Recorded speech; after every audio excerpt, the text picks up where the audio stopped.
बिस्मिल्लाहिर्रहमानिर्रहीम। Dear student, mathematics 9th class इसकी exercise 4.4 आज हमने करनी है और ये हमारे पास है रैशनलाइज द डिनोमिनेटर। इसकी चंद डेफिनेशंस भी हैं, वो अगले लेक्चर में आपको मैं करवाऊंगा। रैशनलाइज द डिनोमिनेटर ये पहला क्वेश्चन है, इसके 10 पार्ट हैं इस तरह के। ये चंद सवाल मैं आपको करवा रहा हूँ यहाँ से, अगर कोई प्रॉब्लम आए तो आप बाद में भी पूछ सकते हैं। जैसे इसका सेकंड पार्ट है 14/98 अंडर रूट। इसमें हमने ये जो डिनोमिनेटर है 98 अंडर रूट, इसको हमने रैशनलाइज करना है। दैट मीन कि हमने इसको इस तरह से सॉल्व करना है कि 98 के ऊपर अंडर रूट का साइन नहीं होना चाहिए, यानी ये सर्ड की फॉर्म में नहीं होना चाहिए, रैशनल नंबर की फॉर्म में होना चाहिए। अब जैसे कि आपके पास आपको ये नज़र आ रहा है कि 14/98 अंडर रूट 98 जो हमारा डिनोमिनेटर है जिसको हमने रैशनलाइज करना है, ये हमारे पास मोनोमियल सर्ड की फॉर्म में है। मतलब इसका क्या है कि सिंगल टर्म है। इसको जब हम रैशनलाइज करेंगे, इसका प्रोसीजर ये है, इसका तरीकाकार ये है कि आप इसको इसी से मल्टीप्लाई करेंगे, यानी ये जो डिनोमिनेटर है 98 अंडर रूट, इसी से आप इसको मल्टीप्लाई करेंगे और इसी पर आप इसको डिवाइड कर देंगे। ये जैसे 98 अंडर रूट, इसको मैंने 98 अंडर रूट से मल्टीप्लाई किया और इसी पर ही डिवाइड कर दिया। इसके बाद नोमिनेटर को आप नोमिनेटर से मल्टीप्लाई कर दें, डिनोमिनेटर को डिनोमिनेटर के साथ मल्टीप्लाई कर देंगे। जैसे कि 14 है, इसको मल्टीप्लाई किया 98 अंडर रूट के साथ, तो ये आ गया। अब इन दोनों को जब मल्टीप्लाई करें, जैसे कि सर्ड्स की प्रॉपर्टी में आता है कि आप सर्ड में जो आपके रेडिकेंड होते हैं इसको आप एक ही अंडर रूट के नीचे लिख सकते हैं। तो इस रूल को फॉलो करते हुए 98 under root multiply 98 under root, तो 98 का स्क्वायर आ जाएगा और अंडर रूट आप एक ही दफ़ा ऊपर लिख देंगे। इसके बाद ये इसी तरह लिखा as it is, under root square से कट गया, ये 98 आ गया आपके पास। उसके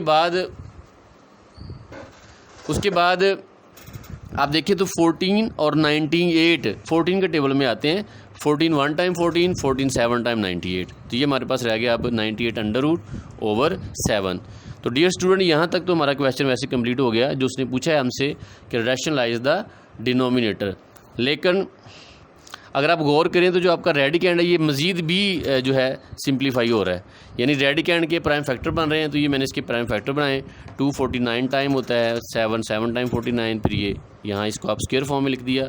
7 2 टाइम था तो 7 का पेयर बन रहा है हमारे पास, तो ये स्क्वायर रूट से कट के 7 आ गया, ये 2 अंडर रूट इसी तरह आ जाएगा और ये नीचे 7 जो है इस एज इट इज़ लिखा जाएगा। 7 से 7 कट जाएगा तो हमारे पास ये 2 अंडर रूट ओवर 1, चूँकि बटे में 1 नहीं लिखते हैं इसलिए अंडरस्टूड बात है कि हमारा जो डिनोमिनेटर है वो 1 है और 1 हमारे पास रैशनल नंबर होता है। इस तरह से जो उसने हमें से क्वेश्चन पूछा था कि रैशनलाइज द डिनोमिनेटर, तो इसको हमने ये इस तरीके से जो मैंने आपको बताया इसको फॉलो करते हुए ये हमारा आंसर आया है। और ये आपके पास जो आंसर है ये रैशनलाइजेशन फॉर्म में है। इसका जो डिनोमिनेटर है वो रैशनल नंबर है 1, तो चूँकि वो बटे में लिखा नहीं जाएगा इसलिए अंडरस्टूड बात है। इसी तरह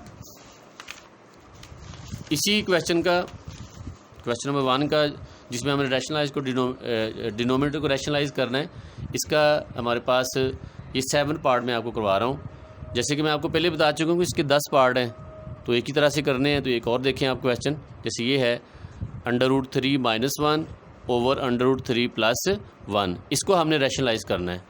अब डियर स्टूडेंट, आप देखें आपका जो डिनोमिनेटर है इसमें आपके पास बाइनोमियल सर्ड फॉर्म में टर्म आ गई हैं, यानी 2 टर्म आपके पास हैं, बाइनोमियल सर्ड हैं, यानी 2 टर्म्स हैं। जब बाइनोमियल सर्ड आपका डिनोमिनेटर होगा तो उसको रैशनलाइज करने के लिए आप क्या करेंगे, मल्टीप्लाई के साइन डालेंगे और इसका कॉन्जुगेट लेंगे आप। कॉन्जुगेट मीन के साइन चेंज करना है, अगर प्लस है तो माइनस की साइन लगाएंगे, अगर माइनस है तो यहाँ प्लस लगा के मल्टीप्लाई कर देंगे। 3 अंडर रूट -1 इससे मल्टीप्लाई कर दिए इसी को और इसी पर इसको डिवाइड कर देना है। इस पूरे प्रोसेस को हम बोलते हैं रैशनलाइजेशन, इस प्रोसेस को बोला जाता है रैशनलाइजेशन। आप कैलकुलेट करें, नोमिनेटर को नोमिनेटर से मल्टीप्लाई किए करें, तो चूँकि ये दोनों सेम टर्म्स हैं तो इसको स्क्वायर फॉर्म में लिखा जा सकता है, यानी 3 अंडर रूट -1 मल्टीप्लाई हो रहा है 3 अंडर रूट -1 के साथ। चूँकि ये एक ही रकम 2 दफ़ा मल्टीप्लाई हो रही है इसलिए इसकी पावर 2 डाल दी है।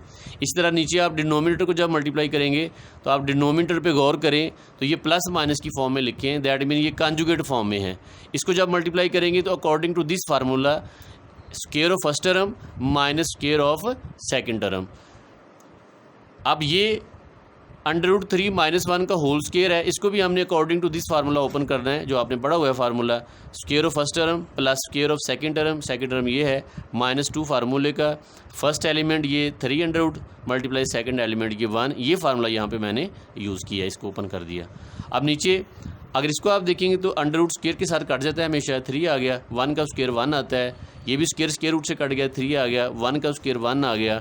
इन तीनों को अगर मल्टीप्लाई करो तो 2 1 टाइम 2 √3 जो है वो एज इट इज़ लिखेंगे आप। 3 से 1 निकाला 2, अब 3 में 1 प्लस करें तो ये 4 होता है, 4 - 2 इंडेक्स √3 ओवर ये 2, ऊपर से 2 कॉमन आ रहा है, 2 कॉमन लिया, 2 टाइम 4, 2 1 टाइम 2 √3 आ गया, और नीचे 2 इसी तरह से 2 से 2 कट गया, और ये हमारे पास डियर स्टूडेंट बचता है 2 - √3। इसका डिनोमीटर भी नीचे 1 बचता है, बटे में नहीं लिखते हैं, और ये भी हमारा डिनोमीटर जो है वो रैशनलाइज हो गया है। आई होप कि आपको ये सवाल समझ आया होगा, और इसी तरह से आपने इसके बाकी पार्ट भी करने हैं, जैसे आपको ये बताया इसी तरह इसके बाकी पार्ट हैं। क्वेश्चन नंबर 2 है इसी एक्सरसाइज का, वो है जी फाइंड द कॉन्जुगेट, यानी कॉन्जुगेट आपने फाइंड करेंगे। 10 पार्ट हैं इस क्वेश्चन के भी, जैसे 10 पहले क्वेश्चन के पार्ट हैं तो 10 ही इसके पार्ट हैं। इसमें पहला पार्ट मैं आपको करवा रहा हूँ, जैसे ये लिखा हुआ है 3 + √7, इसका हमने कॉन्जुगेट जो है वो फाइंड करना है। तो बहुत आसान है, आपने क्या करना है, चूँकि हमारे पास बाइनोमियल सर्ट्स हैं, ये बाइनोमियल टर्म फॉर्म ये लिखी हुई हैं, इसका जब भी आप कॉन्जुगेट फाइंड करें तो आपने सेंटर वाला साइन चेंज करना, सिंपल। जैसे ये प्लस है तो ये इसका कॉन्जुगेट मैं लिखूंगा 3 माइनस, यानी साइन चेंज कर दिया, रकम उसी तरह आ जाएंगी दोनों, सिर्फ आपने साइन चेंज करना है। इसी तरह से इसी तरीके को फॉलो करते हुए आपने नेक्स्ट क्वेश्चन इसके कर लेने हैं। आई होप कि आपको आज का लेक्चर समझ आया होगा।